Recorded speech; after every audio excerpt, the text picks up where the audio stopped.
আসসালামু আলাইকুম বন্ধুরা, সবাই কেমন আছো? আশা করি সবাই ভালো আছো, সুস্থ আছো, সুন্দর আছো।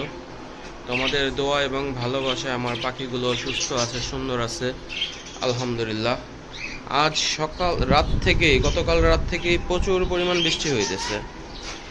বাইরে দেখা যায় কিনা জানি না, এই যে ছেলেরা খেলা করছে, বাট মাঠটা মানে 1/3 ইলগা ডুবে গেছে বৃষ্টির পানিতে। প্রচণ্ড পরিমাণ বৃষ্টি হয়েছে, রাতভর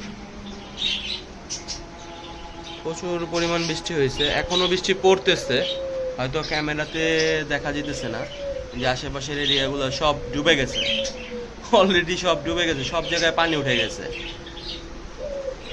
তো আমার পাখির ঘরেও পানি আসছে, যে সব জানলা দিয়ে, যেহেতু আমার এই জানলাগুলো সব ওপেন থাকে সব সময়, যার কারণে এটা পানি ঢুকছে কিছুটা।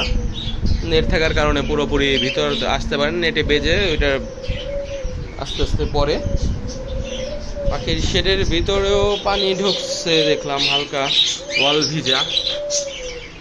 দেখি বাচ্চাগুলোর কি অবস্থা, বাচ্চাগুলোকে কি করতেছে।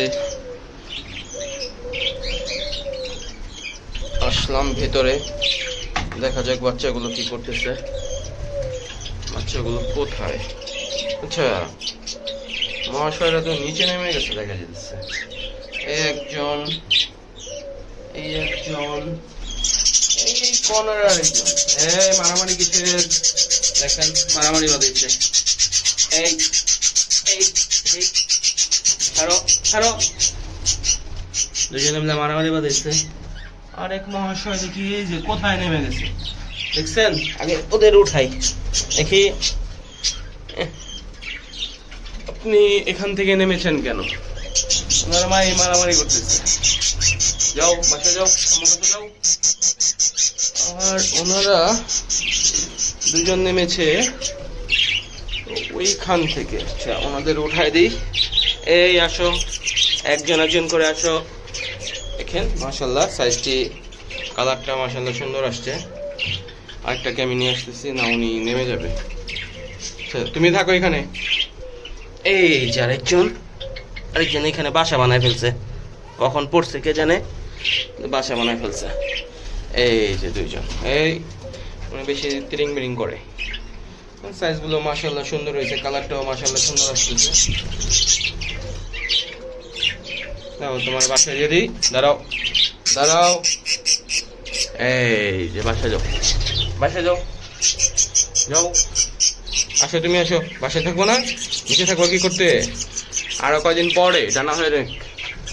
এই বাসায় চলে যাও, দুজনকে বাসায় দিয়ে দিচ্ছি। কিছুটা খাবার টাবার দিয়ে দেবো, খাবার টাবার দিলেই সবাই খাওয়া দাওয়া নিয়ে ব্যস্ত হয়ে যাবে। এই ওয়ালটা সম্পূর্ণ ভেজা, এইটা দিয়ে বেয়ে বেয়ে পানি পড়ে ফ্লোরের হালকা একটু ভিজেছে। ওই পাশ দিয়ে যে ইটটা দেখা যায়, এই যে ইটটা যে দেখা যায়, এই ইটটা বরাবর ছিদ্র করা আছে আমার। পানি আসলে ওইখান থেকে সব বের হয়ে যাবে, অতিরিক্ত পানি হলে বের হয়ে যাবে। প্লাস এই জায়গাগুলোর মধ্যে 2-3টা ড্রিল করা আছে, যার কারণে কিছু ছিদ্র করছে আমি। এর আগে আমার এটা সম্পূর্ণ পানিতে পুরো ডুবে গেছিল। আমার মেন গেট দিয়ে পানি এসে